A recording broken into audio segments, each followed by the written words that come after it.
Outlined against a blue-gray October sky, the Four Horsemen rode again. In dramatic lore, they are known as famine, pestilence, destruction, and death. These are only aliases. Their real names are P-Wagon, Dylan, Campy, and to be named later. They formed the crest of the South Bend podcast, before which another listener was swept over the precipice at the Polo Grounds yesterday afternoon, as 55,000 listeners peered over their phones on their commutes to work down on the bewildering panorama spread on the green plain below. A cyclone can't be snared. It may be surrounded, but somewhere it breaks through to keep on going. When the podcast starts from South Bend, or the East Coast, Canada, and Arizona, where the candlelight still gleam through the Indiana sycamores, those in the way must take to the storm cellars at top speed. This is the Four Horsemen Podcast. Welcome to the Four Horsemen Pod. I'm your host, P-Wagon, Nick, whatever you want to call me. We got my friend from the north here, Dylan, and the commenter to be named later. He'll decide what we call him today by way of Chicago and Arizona. And then we also have Steve coming up later on this podcast. We are some of the biggest tortured souls here for Notre Dame, and we are just here to share our experiences this year and see where we go. We are the Four Horsemen. It's apocalyptic, really. All of us have our own gripes about Notre Dame, and we all come together to really form a fearsome running back tandem in the backfield. So to get us started, I'll introduce myself. Again, Nick, from the Northeast, New York originally, Irish Catholic, Italian-American, a little bit of both. Got into Notre Dame really as young as I can remember, 93, 94. That's before you, Dylan. And Jerome Bettis was my first memory of Notre Dame, him running the ball. And then 2004 was my first game. Brady Quinn, Tyrone Willingham. It was at Giant Stadium, MetLife now. They played Navy, so it was a really cool game to watch. I actually came out of a football game going right there. My team lost. Notre Dame won. It was a great time. And since then, I've dove into Notre Dame head first. It's the only team I like. People think I'm weird that I don't like professional sports. It's Notre Dame, football, lacrosse, basketball, sometimes baseball, fencing. We won in this year too. So I'm just really an all-around Notre Dame fan and really just happy to be here. I'm just cautiously optimistic as always. But going to Dylan here. Dylan, tell us about your fandom and how you're only 20 years old talking to a bunch of 25-plus men here about Notre Dame. Right. I think it started with the college football playoff last year and my insane mathematics to get a two-loss team in. Yes. That's how we met. My Notre Dame fandom started, I think 2007 was the first year I started watching. It was Jimmy Clausen's first year. My uncle, both of them, that's why, any sports team I like is because of them. They got me hooked on the Irish, kind of like you, Irish Catholic family. NBC, we get that in Canada, so really easy to watch Notre Dame. Yeah, we do have technology. Dylan is my only Canadian friend, and he was talking, I think it was either Barstool Irish or Barstool Chief, about Notre Dame getting into the playoff after two losses, and he did this Rain Man type equation, Joe. I think this was when you were taking your Joe now, apparently, your hiatus from Twitter, and Dylan went off on this Rain Man type. Notre Dame can do this, that, and another thing. It looked like Alan from The Hangover when he was figuring out the numbers, and he figured out every equation that Notre Dame could have got in, and now we're here. It's just absolutely outrageous, the math that Dylan could do. He is our college football playoff genius on this podcast.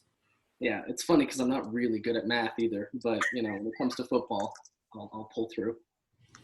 And Joe, tell us about yourself, how you got here, why you're a tortured Irish fan. All right, well, I was going to do it. You kind of already did it for me. I was going to do a name reveal, and then the way I'm going to get us listens is I'm going to tweet out the link once it's ready and say, here's my name for all the people that want to know, because I've built somehow a decent following. Just the first name, though. Yeah, we're not no governments here. We only use first names. Yeah, just the first name, but people would still want to know that, so I'm going to try and get us some listens that way. So, but you Love already it. said it anyway. Yeah. Yeah, I'm from Chicago. My dad has two cousins who both went to Notre Dame. One was actually an All-American baseball player there in the late 70s. And then the other, they both just went there late 70s and then ended up going to law school there too.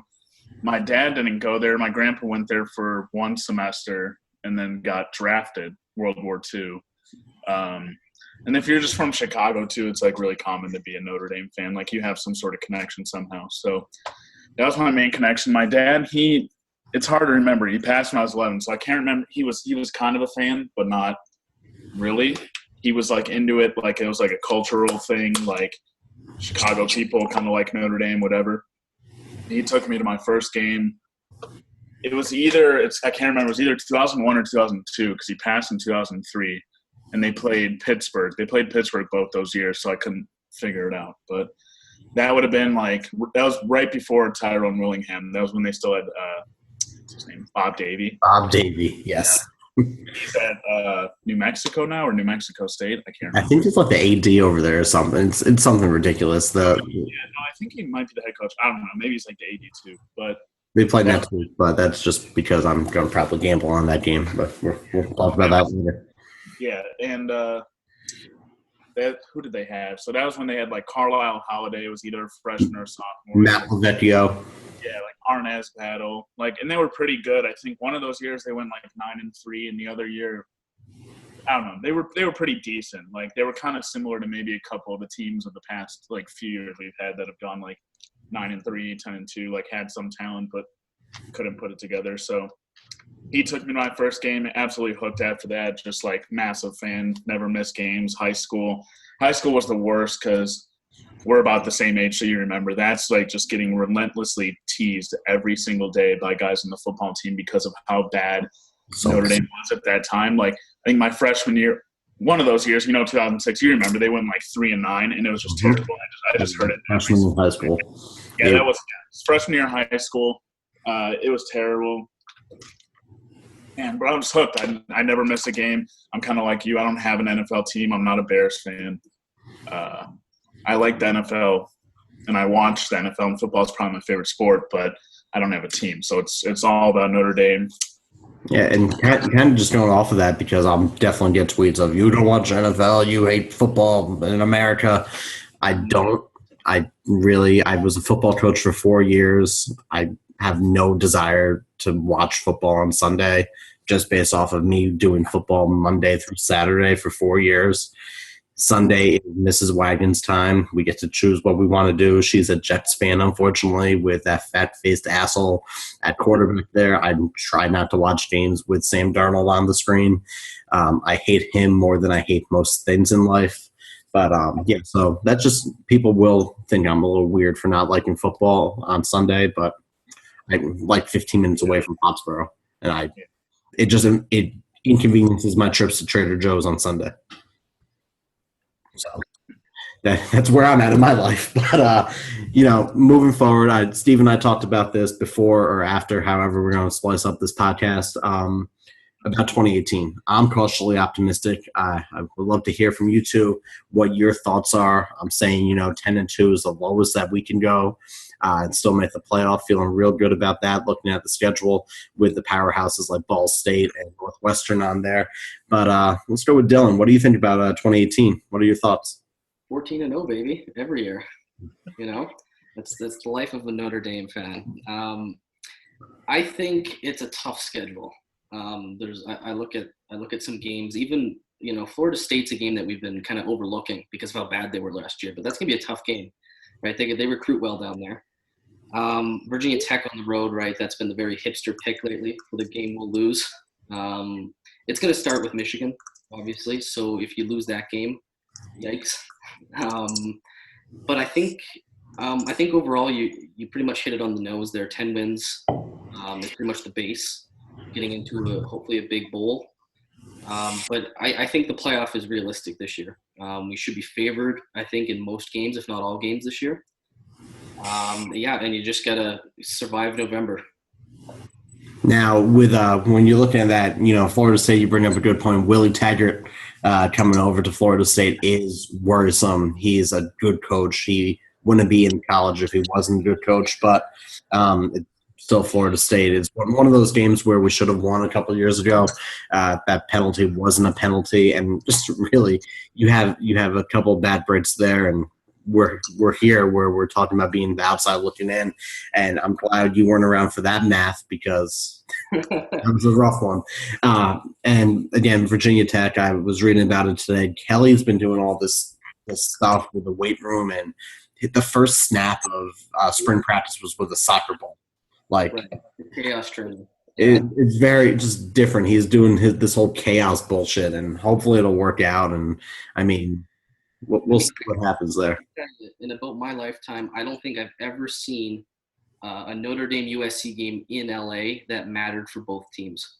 I really hope that changes this year because every year it's usually one team is out of it. Big time. Sure. Hopefully they're out of it by week 3 because JT Daniels is a terrible human being. He is my new Sam Darnold, and I'm all aboard. I hope he has a Twitter. Find me, JT. Joey, what do you think? It's going to be an interesting year, I think, and they have 15 starters back from a team that finished 10-3. I was just kind of thinking about this today.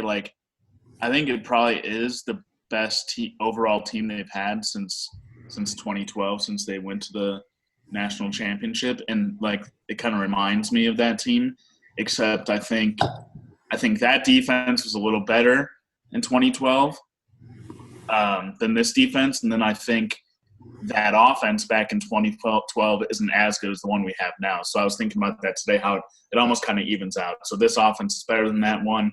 That defense was a little better back then. And so it just kind of reminds me of that team in that aspect. And schedule-wise, it is a tough schedule, but I think the game that most worries me is Virginia Tech on the road. They've lost a couple guys, like a defensive back that some sort of got in trouble, kicked off the team or something, I think, and then maybe even another guy to an injury or something. So their hype isn't as big now as it was a couple months ago. But Virginia Tech on the road is that's one of the toughest places to play in college football. That's going to be an 8 p.m. game too. They've released it, so it'll be on ABC. It'll be 8 p.m. and it's just going to be a hell. Yeah, Blacksburg's probably top 5 toughest place to play in college football, and that team is pretty good, even if they're not quite as good as people thought they were going to be a few months ago. So I'm always very optimistic, like Dylan was saying, every year since I've been a massive fan. I always just assume they're going to win every single game they play because I don't think about it any other way. But if I had to try and give my most realistic answer, I would say they can go 11-1, and I think the game they lose is probably Virginia Tech. After that, 11-1 gets them into the playoffs. Obviously, after that, it's kind of hard to predict how they'll do because they'd have to play, probably Alabama, Georgia, Clemson, Wisconsin. Oh, we're throwing Wisconsin in there now. Yeah, well, I think Wisconsin has That's such a Midwest pick to make over there. Keeping me up till 11 o'clock at night and making a Midwest pick on this podcast. I'm lucky if I don't kick you off right now.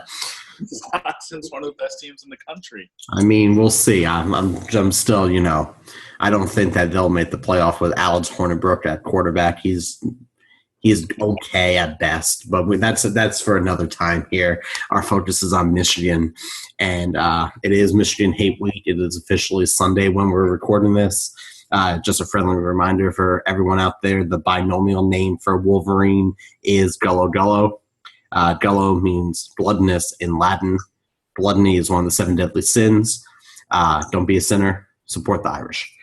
So what are our thoughts on the Michigan game? I'll let you two open the floor. I don't think Jim Harbaugh has won a meaningful game in his coaching history. He's won all the games he should have won, but he's never won an important one. So I'll let you two have it.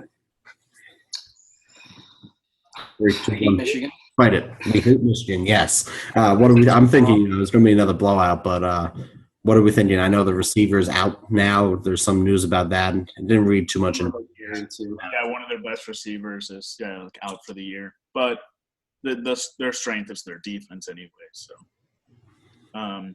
I think it's two really good defenses. I think our offense is a little better. They do struggle. Everyone keeps saying their defense does struggle with mobile quarterbacks. So they struggled with McSorley last year from Penn State. So that kind of works in our favor. But I just see two good defenses. I see a slugfest. I see it really, really, really close, like down to the final series. I think if I have to give like a specific prediction, I think Notre Dame probably wins like 17-14. I think maybe like Yoon kicks a field goal as it's, in the final minute or so. It's going to be close. I don't see a blowout either way. I don't see either team winning by more than 7. I was pretty like optimistic like a month ago, but the more and more I kind of like read up and hear about their defense, Michigan's defense, it is a lot better than I had originally thought. So we'll see. I think it's going to come down to which team is the better offense on the night. Both teams have strong defenses, and what people are forgetting with Shea Patterson, right, is he's been injured since mid-October. This is going to be his first game back in South Bend under the lights. I don't like that for Michigan. People are really, I think, overhyping that. They think Patterson's the savior.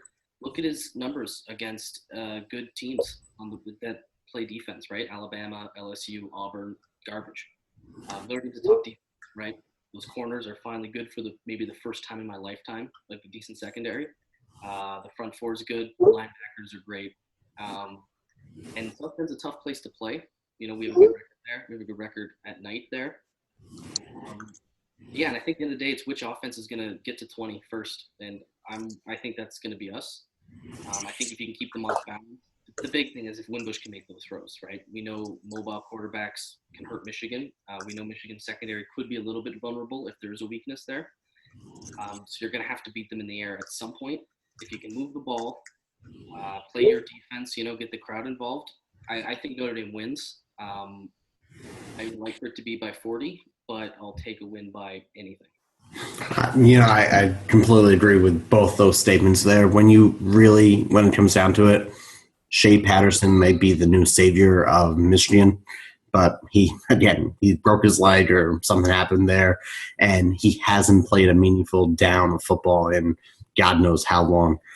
So really, you're coming into that, and the Irish are going to be wearing green allegedly that night, and we all know what happens when they wear green at home. Hopefully no Reggie Bush 2005 Bush push incidents will happen again, but when the Irish come out of the tunnel, hopefully wearing that green and yellow throwback that they had alluded to previously, it's going to be a different environment there. It's a night game. Everyone's been thinking about it all week. I've been thinking about it all summer. I know students are back in session there, so they're getting ready. I got some inside reports there that the athletes are dialed in, completely laser focused. We might even have one nice little inside source there who can tell me things that are going on in and out of the training table, but we won't reveal those too publicly yet. And that's where I'm at. I'm feeling real optimistic about this game. Again, we hate Michigan. I'll think about it all week. I made a bet with my buddy at work. He's a Michigan fan. Loser has to wear the winner's jersey the next casual Friday. And we'll be in my big office with about 100 people there. So I'm not trying to wear the maize and blue there. So that's where I'm at there. But really, like Dylan said, the secondary, we got Gilman now off his 1-year mandatory NCAA suspension. And not really a suspension, just he had to sit out because he left the Naval Academy. And he's good. He's going to be one of those players who we really feel comfortable using in multiple situations. Tranquil, Coney, Tillery. The defense is looking pretty stacked. I'm really excited about them. And I know that you and Joe and Dylan both have some players that they're really looking forward to watching. Probably dove into a little bit more detail about them than I have. So, Dylan, who are you most excited to watch now? Well, it has to be Chase Claypool, right? Canadian boy. I got to rep my fellow, Canadian fella up here. We don't get many of them in college football. So I mean, he I didn't showed know a he lot was of talent, Canadian, and right? I'm probably a bad fan for that. Last year. I had Yeah, you There's didn't know he's Canadian, yeah. no, I did not know he's Canadian, and this is breaking news to me. I probably should have learned this before. Usually during the games, I'm so involved in just watching the game, I don't listen to when people talk about them. So, Dylan, you just broke news to someone who proclaims to know everything about Notre Dame. well, there you go. That's wild. Yeah, So, no, I believe he's from British Columbia, and he's tall, he's physical, he's got good speed. I mean, he made some great catches last year. I think is it Irish Barstool calls them Canadian Bacon, right? He's got a nickname already, so I like to look for him because our receivers need to step up, right? EQ's gone. We don't really have much there for proven talent, so I'm going to keep a close eye on Claypool, and hopefully he can break out, right? Because we kind of have a good tradition lately of top receivers coming out of Notre Dame. So I hope he's the next one. awesome. And again, oh, Canada, that I'll be wearing my Irish shamrock and a maple leaf, I guess, if he starts doing well. And Joe, who do you got? It's hard to pick just one. I will say this because everyone talks a lot about Julian Love, which is probably deserved because he's really good, one of the best corners in the country. But our other starting corner, Troy Pride Jr., I like him. He's going to be very strong this year, I think, and he's coming into his junior year. In his first 2 years he played, but it was kind of on and off. He would start a few games here or there if the other corners in there were struggling, and then last year he got a little more playing time. But the team and the coaches seem pretty high on him. He's also a track star. He's very fast. He's got decent size, about like 6 feet, maybe 6 feet and a half. I just think everyone's going to be so focused on Julian Love that I think they're going to kind of forget about him, and I think we're going to have 2 very good corners this year, actually. So, sorry for the radio silence and letting you go off on your tangent about the secondary. While I love the secondary too, I just had to break up my cats from fighting on top of the refrigerator. So that's the situation. That's going to be a recurring theme throughout these podcasts is my cats. I have 2 of them, and they like to fight each other, much like the secondary is going to cause havoc against this Michigan receiving core and really anyone all season. I was looking into some of the details there, and the teams that we're playing this year, they have a passing game, but looking at what Notre Dame has done with the new individuals who are back, it's really just no contest here. Notre Dame has a much more experienced core, and I think they're just going to be much better than who we see. We had LSU at the end of the year last year, cautiously optimistic from them growing off of that game, responding to some adversity there. And, I really think, Troy Pride is going to be a staple for someone to watch. And I know you're a big fan of Tavon Coney, but he's someone that everyone should know. Some freshmen coming up, there are a few to really make an impact. I know the 4-game now redshirt rule really is going to change everything for college football. Alabama can play all their freshmen against the FCS opponent that they play in week 2 because Alabama has the best schedule in the country. And really, we have the same thing. We can get our Lord and Savior Phil Jerkovic out on the field for 4 games and really get him that experience under his belt and move forward from there. I really like Jafar Armstrong. That Theo Riddick, I know everyone's been praising him for that, but it's going to be not only interesting in that fact, but you're seeing the offensive line too. Getting some of the freshmen in there and some not garbage minutes, but real life minutes. It's going to show that they can adapt to that speed.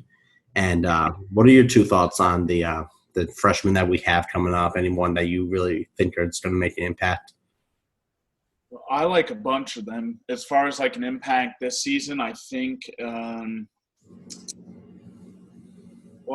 that safety from Chicago, Houston Griffith, I think he has a chance to play.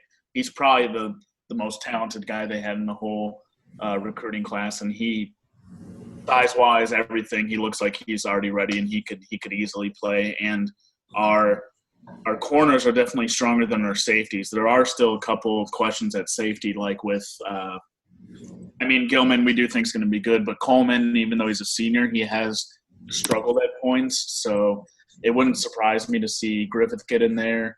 And then at Rover, Asmar, I don't know how you say his last name, Bilal. Yeah, he's I think he's very athletic. He looks the part, but he's played kind of sparingly over his first 3 years, and this is his first year as a senior that he's really going to start. And I think he'll do well, but he is still a little inexperienced. And I think if he struggles, I know that the next guy in probably at Rover is a freshman, Shane Simon, who was also one of their top recruits, a 4-star guy that also could be ready right away. Size-wise, same thing, kind of already prepared. And then one guy in offense, I know they really like that receiver they got I think he's from Florida, Kevin Austin. He's gotten like a lot of praise in camp, and he's a pretty big receiver, like 6'3", 210 already as a freshman. I know they really like him. Like I'm pretty sure I've heard from them that he's going to play in some capacity. Those are just a few guys, but there's a bunch that I think will get some time, even if it's just on special teams. They're going to play. And Dick? Yeah, I agree a lot with Houston Griffiths there too. I think he's going to have an opportunity to make an impact because the secondary, like you said, the safeties would probably be one of the areas. Also, maybe linebacker. You could see a guy like Jack Lamb or Shane Simon perhaps get some game time there, kind of garbage minutes stuff. We only play usually with 2 linebackers, but, injuries happen, right? So that could be a position where we kind of have to go to freshmen. Phil's my guy. I think he's the future of this program. I think, I'm really high on him. I'd like to see him get some game time, right, and blowouts, or, maybe even a start against a terrible team. But yeah, it'll be interesting to keep an eye on them. But yeah, that's pretty much it. I don't know how much we're going to see from the offense because we've recruited really well there. But yeah, that's pretty much echoing everything. And, just going kind of off of that, one person that we all forgot to mention is Clark Lee coming in, taking over from Mike Elko. Mike Elko obviously was an awesome coach, but Lee stepping right into his shoes. It's nice because we're not going to have to do that bullshit that we did, losing Van Gorder and before that Diaco, and having the defense really just get thrown up there and just say, hey, figure it out. Here's a whole new system. Lee just going off of Elko's system and building on that. It's nice to have some consistency there. And even though I love Bob Diaco and he has the best hair I've ever seen on a football coach, besides mine, he's an awesome human being, but it was a shitty situation that we were thrown into. But I'm looking forward to see how Lee does as his title increase. And then, on offense, Kelly finally admitting to take a step back and be the coach rather than the play caller has proved dividends. And hopefully we don't get any of the red-faced Kelly memes this year, because that means we're losing and don't really want that to be happening. And final thoughts on my end here. It looks like my computer is actually about to die on my end. But really, I'm just looking forward to this season. I'm looking forward to this podcast. We'll try to record it every week. I know you two are on the West Coast, so your times are a little bit different than mine and Steve's. But I'm just looking forward to seeing how the season goes and hear us descend into madness as the season progresses. Steve, Joe? Yeah, I'm ready. I don't know what else to say. It's finally there. It felt like it took forever. I can't remember an off season that felt this long in a while, and that's probably had something to do with the optimism. Like there is the high optimism every year, but this year feels a bit different. Maybe it's because it's Michigan week 1 and not some years it was like Nevada or whoever. It's in past years it hasn't been. This is one of the biggest marquee games they've had week 1, I think, in a while. That at least I can remember off the top of my head. I know, Georgia was week 2 last year. Navy in Ireland was a few years ago. That was Who can that was a fun one to watch. But I hope that never happens again. And yeah, I'm ready. We've got almost 6 days, or actually we're less. We'll probably be at 5 days by the time this podcast comes out if I can figure out how to get it up. Yeah, I think this year is interesting because Notre Dame's not quite in the title lingo right now with the media, right? We're kind of in that group that's they'll have a 10-win season, but we're not really contenders, which is good because anytime we're tend to be overlooked, we have a good season. 2012 comes to mind.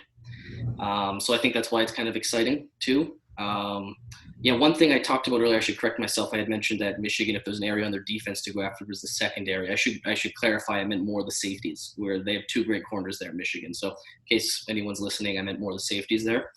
And I'll be in East Coast actually. So three of us will be synced up real soon. Where are you going to be? What province or whatever Canada has over there? Yeah, so I'm in Alberta. That's where my parents live. So I'm just home for the summer, and then I'm going back to Ottawa where I go to school. So I'll be in Eastern time. Perfect. Joe's the odd one out on that. Where Joe and I will be watching the first game together. So if you follow along on our Twitters, we'll be able to be very reactionary there. P Wagon 60 here. If you two want to shout out your Twitters, I know Joe, you got a little bit of a weird one. Yeah, it's a long story, but anyone who's, for the most part, 90% of people who probably listen to this probably do follow me or maybe kind of know me. Long story, don't even ask. All right, it's Boner Goku, as in the character from Dragon Ball Z, which I don't even watch, by the way. Just adds to more of the story. 420. And the O is it in Goku? Yeah, is a 0, not no. We'll put that up on Horseman Pod. That's go ahead. Horseman Pod. Horseman HORSEMENPOD. You'll see all the links there for that. And Dylan, I know yours is kind of based off of the Bud Light, even though you're not old enough to. It's a play on my name too, so it's Dilly 97, the year I was born. So I thought that was kind of clever. And when's your birthday, D? September 17th, so it's going to be coming up real soon. Well, we'll have to celebrate on the podcast then. 21st, they can drink in your country. I mean, yeah, this is a multinational podcast now. We'll definitely be bridging the gap there between Canada and the United States. And I'll say one thing, by the way. I didn't get to say it. You said we're going to be watching the game together this weekend because I'm going to be in Newport for Labor Day weekend, and you're going to be there too. Let me just say it makes me extremely nervous because – and I know you're kind of the same way, so I know some other people who are too with not just Notre Dame but anything. I am very – and it's not even a superstition. It's just a comfortability thing. I very much 95% of the time like to watch games only by myself in my apartment because I like a crazy person. I stand the whole game, and I don't like watching with other people because they almost like don't understand, if that makes sense, which only you guys can probably understand what I'm saying. So that is making me nervous. It really is about the game, which is flying out there and then being in a place I've never been with people I've met like a couple times or like, whatever. That doesn't have too much to do with it, but it's just a whole like thing. Like some of the people I'm going to be with, like we're already like, screw Notre Dame or whatever. And that's why I like text you and I'm like, man, I gotta find just a couple hours just to come watch this game with you and not be around people who aren't fans. It's just kind of not driving me crazy, but the whole thing's just freaking me out a little. I found out the Airbnb you're staying at. Yeah. I said, there is no way in hell that I'm staying at that Airbnb with the people that are there. Even though I love them, they'll probably not listen to this part because it's way too far into the episode. But I said, all right, I found my buddy's house. He has a futon that me and Mrs. Wyden are going to crash on that night. We're going to a bar. I know I'm very comfortable. It's home field. It's an Irish bar. We're good. We're in a good place. I know, exactly. And that's why, like, when you said we had that nailed down, I was like, thank God, because all I could think about is – and same thing, I love the people I'm going to be with, but I just need that no matter who I was with. It could be anyone. It could be my entire family. I don't care.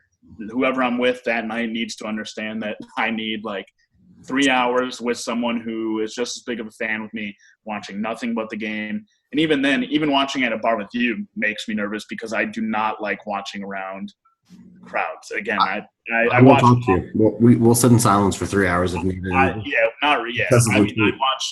legitimately do, and I live alone, so I legitimately do watch every single game just about in my apartment completely alone, unless I'm at the game, which I am going to the Navy game in San Diego this year, which is towards the end of October. Yep, I'm going to Shamrock Series in Syracuse. Me and Steve will be there for that one.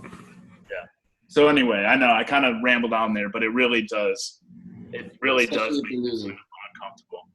Dylan, we don't say those words here. Right, no, the L word does not come up in this conversation. But I'll tell you what, the Miami game, I was breaking stuff. So Yeah, the Miami game. People. I'm trying to remember. I think I was just here watching alone, and I just couldn't I couldn't believe what was unfolding in front of me. I'm no longer allowed to watch games alone after Virginia Tech, and this will be the last story before we wrap up for the night. I had a panic attack after the game was over. I thought my heart was just going to burst out of my chest. It was the first time I ever had one of those after we blew the lead and lost the game at Virginia Tech a few years ago. So I now have to have either an animal or a person that can alert, or an animal that can alert the person, or a person who can revive me if I do have one of these panic attacks during the game. So Notre Dame does cause actual health conditions for Approach us, hey buddy. I don't even drink during the games. I sit there and I'm dead sober. That's another thing we talked about. Me neither. I'm not a huge drinker anyway, but I do like to drink a bit, and that's something that people do during NFL games or even their college teams games. I just don't understand.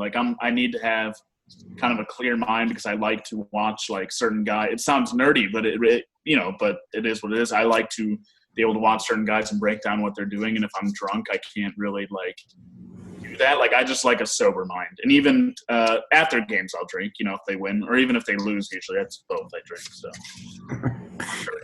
we'll be sure there's ample pitchers of water at the bar we're at. But, other than that, for me, I'm really ready to go. I'm excited for this podcast too, that we got this off the ground and running. And next week, all four of us will be on together. That's all my parting words. Dylan, Joe, you got anything last words?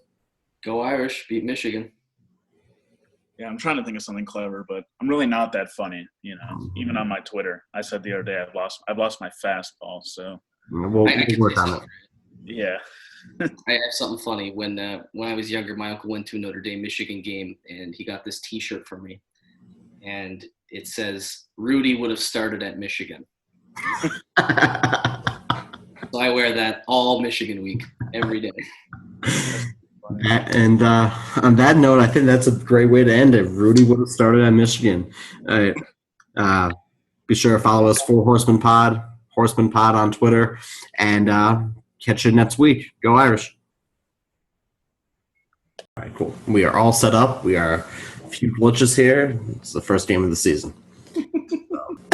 I don't know why I do that. I hear everyone do it, so I thought it'd be good. All right, and we are back with Steve, the fourth member of the Four Horsemen.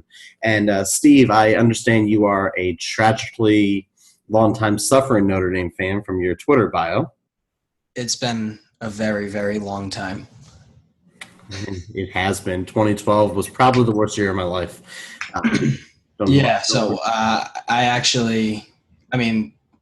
I haven't missed a game since legitimately 2006. I've basically seen every single game. 2012 comes around.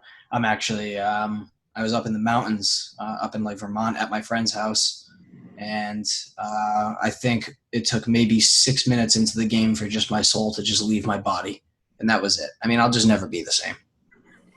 That and the Steelers too, correct? Yep, I'm a big Steelers fan. Weird coming from New England. The reason being my uncle played for him in the 70s. Not a big deal. Yeah, humble brag there. Hopefully we'll get some ND players there coming up. But really, it really echoes mine too. I've been, I've told everyone else, but I've been around since, I want to say 2004 when I really started getting into football. Mm-hmm. It's been a rough ride. I remember my first game was the Notre Dame Navy game, Brady Quinn's first playing time with Tyrone Willingham, and then it was all downhill from there. Just a quick history of my fandom in general, and I want to know kind of yours too specifically. So when I was maybe 10 or 11, I just got some hand-me-down clothes from a close family friend. They had a guy in their family who was a few years older than me, and the hand-me-down clothes, I pick up the box. There's a number 3 Notre Dame jersey. Obviously, Montana the Great, right? So I used to wear that for playing backyard football.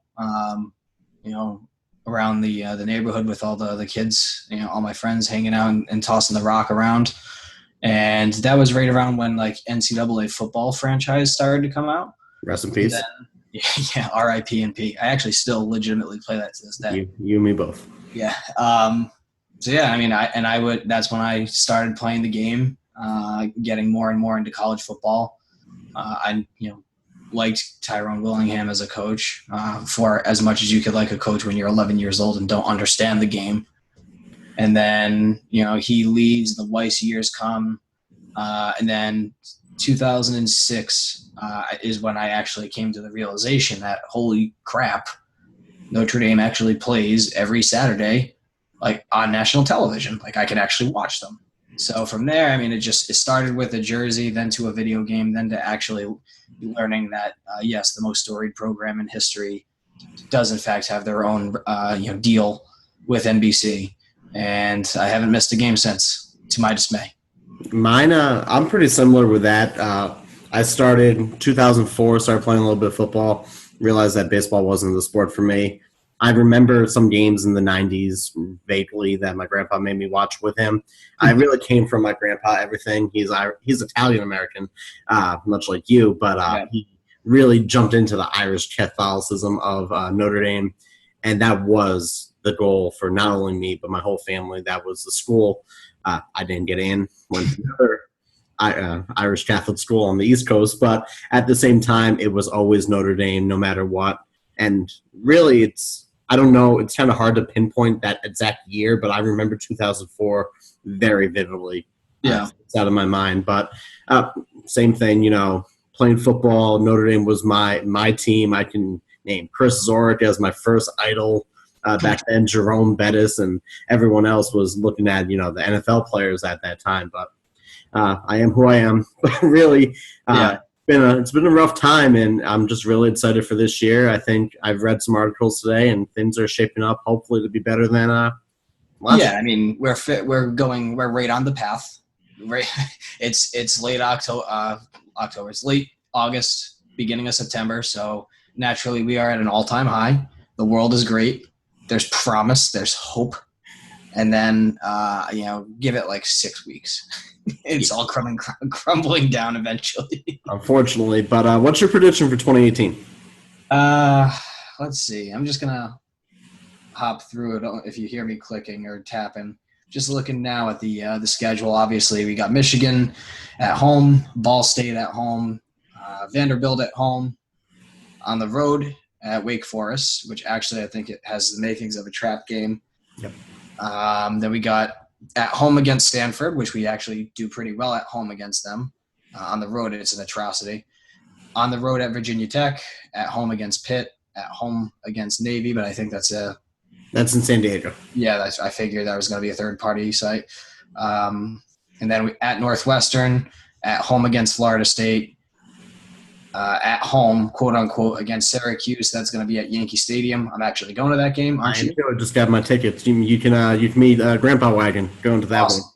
All right, it's going to be hopefully a good one. Yes, and then we finish, in Los Angeles, in the Coliseum against obviously USC to end the season. The regular season, that is. Let's hope that there's a postseason. Looking through that now, of the, let's see, 1, 2, 3, 4, 5 ranked teams we play, Michigan, Stanford, Virginia Tech, Florida State, and USC. I honestly, the only 2 games that I think that we can't just flat out win by like a touchdown would be Michigan and Stanford. Virginia Tech on the road, that's kind of, who knows? I mean, it's obviously a crazy atmosphere there. Enter Sandman, the whole nine, with the hoax. But it's the program hasn't been the same since their old ball coach retired. So they're transitioning right now. So it's still Virginia Tech. I imagine that's going to be a night game in October. So it's going to be. It's going to be. That's the game I almost had a heart attack on. I still think we could pull that away. I'm not afraid of USC with JT Daniels. Maybe he progresses throughout the season, and who knows? But as of right now, there's no reason we can't beat SC. Same with Florida State. They're transitioning right now, and obviously they have like 20 freaking. We can swear in this podcast. I think they have like 20. We're gonna swear over the next couple weeks. They have like 20 suspensions, I'm sure, because it's 4-6 university, so screw them. Yeah, I mean, honestly, it stinks to really get the hopes up, but I'm seeing 10-2 as the bare bones minimum of what this team can do. Returning 10 defensive starters. Honestly, 11-1, 12-0 is the goal, though. I think 11 wins gets us into the Final Four. That's my thoughts. What do you think? I'm along the same boat, cautiously optimistic. 10-2 would be the worst I can see this team doing. Obviously, their whole quarterback. Well, I don't know. I could definitely see them doing worse than 10-2. Like Northwestern coming onto our soil a couple of years ago and beating us. I could see us going to Northwestern and dropping an egg there. So. I mean, that is, but, in my mind right now, if you're saying at 9:52 on August 26th, I'm saying 10-2 is the worst we'll do. Really, I do think college football playoff is in the cards. I wouldn't say a 2 or 3, definitely a 4 seed there, unfortunately, because of the likes of Clemson and Alabama, who is Alabama. Yeah, the winner of Bama, Georgia, obviously is in. And I'm looking forward to it. I really think the 2 quarterback system could actually work this year with our running quarterback in Wimbush and Ian Book being able to throw the ball all around the yard, and then our Lord and Savior Phil Jerkovic bringing up the rear. Hail. And just moving into what we're excited to watch. I know Jerkovic is big on your book. Jafar Armstrong also being huge for us, and Lloyd Gilman. We talked about that before. Mm-hmm. Brady made some noise right off of not being able to play last year, coming from Navy. Who's the most excited that you're looking forward to watching, and who's really the player that you're targeting right now? I mean, we had a great haul this year. I think there's some impact players that are really going to step in on the freshman side. Obviously, we get with the new rule in the NCAA, freshmen or players in general can with redshirt eligibility can still redshirt, but also play 4 games. Okay. So it's going to be interesting. Maybe we're blowing out Ball State in week 2. Fingers crossed, Jesus. Hopefully it's like 56-0 by halftime, and then I want to see obviously Book get some time. But that's perfect Big Phil time. I want to see him step up to the next level. He played in the Army All-American Bowl, didn't look spectacular, but that's totally different. You practice with a team for a week and a half. It's a dumbed down playbook, and it's much easier for the defenses because it's pretty simple play calling, and the defense had the advantage in that game. But I'm obviously high on Big Phil, but I honestly don't think we're going to have too much freshman contribution this year. I think we're going to get a level of it, but if we're talking obviously the players to watch. For me, I'll just do one on offense, one on defense. Offense, I want to see Alize Mack. I want to see him step it up. There was just an article on 247 Sports the other day where his coaches were telling him, "You don't get a second senior year. This is it." And he's right on the bubble of being an NFL caliber guy. I mean, he obviously, you and I know that number 1 tight end in his class, 5-star recruit. If he can just figure it out, stay on the field, stay healthy, and if Wimbush could actually throw the ball, he has an 800, 900-yard season ahead of him with approaching 10 touchdowns. He's a 6'5" monster. So I really want, we are tight end university. I really want to see Alize step into his role and become a leader. I've read recently he's showing up to every practice an hour early, whereas in the past, he was a little bit lackadaisical with that type of stuff. Very excited for that on offense. And then on defense, I love Drew Tranquil. He's probably one of my favorite player on the team. But who I'm most excited to see, just who already broke out of their shell last year, but this year I think we're going to see something truly special, is just Tavon Coney. Guy's an absolute animal.